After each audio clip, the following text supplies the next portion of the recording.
This story began in a small but peaceful community in Esako, Edo State, Afashio community. This once peaceful community was about to be rocked by the events that will unfold in the coming times. This is Aisha Suleiman, a beautiful 16-year-old girl in her teenage days. Aisha was a shy but kind-hearted girl, often lost in her thoughts as she walked to school each day.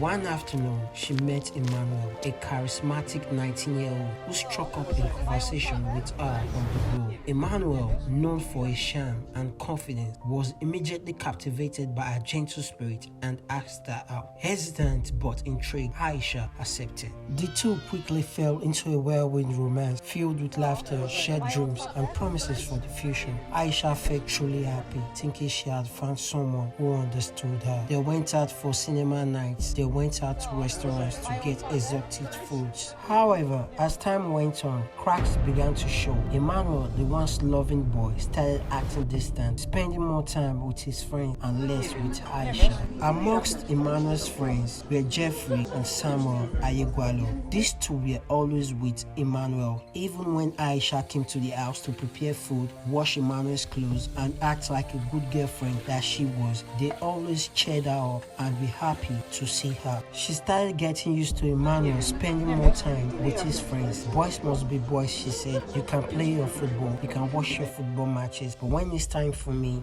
you have that time for me. However, the final blow came when she discovered Emmanuel had moved on to another girl, leaving Aisha heartbroken and betrayed. This once loving and affectionate relationship turned sour and bitter. Aisha felt anger and sadness consume her. For weeks, she was without Emmanuel until one evening, filled with bitterness, she called Emmanuel and tried to reconcile with him. She laughed with him. She told him that they can still be friends, and they talked together. She set a day for a meet with Emmanuel and told him that she was going to get him something. She went to the market, bought a lot of meat, a lot of seasoning. She wanted to prepare something special and delicious for Emmanuel. She got this food stuff in her kitchen and started preparing a soup. She put in a lot of spices, and she also laced the soup with a poisonous substance. You couldn't tell if the soup was poisonous or not because the aroma was so amazing. The aroma was so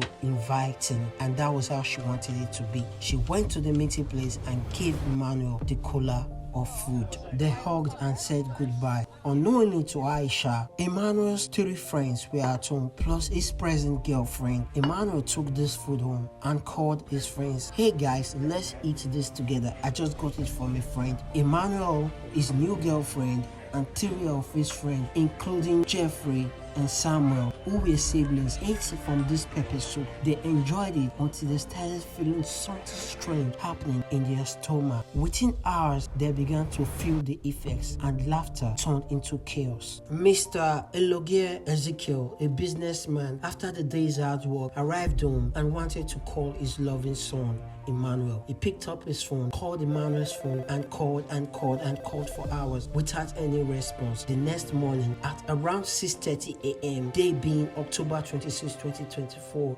Mr. Elogie Ezekiel went to Emmanuel's house and saw some lifeless bodies in the house. Ezekiel reportedly found the body of a young man, Nuruddin, stretched out in the corridor. Moving further into the apartment, he discovered Emmanuel, his son, heartbroken, and his girlfriend, identified as Ada Samuel, laying side by side. Ada Samuel was also 16 years old. Two other friends of Emmanuel, which are the siblings Samuels and Jeffrey Ayegwalo, both siblings, were found unresponsive in the sitting room. All five were immediately transported to the hospital, where doctors pronounced them dead on arrival. The matter was then taken up to the police. The investigation took a significant turn 3 days later when police received a report that Aisha Suleiman, who was alleged to have poisoned the victims, was about to be lynched by a group of young men from the community. Police officers were quickly mobilized to the scene and took Aisha away safely to the station. She is still in the station while the case is still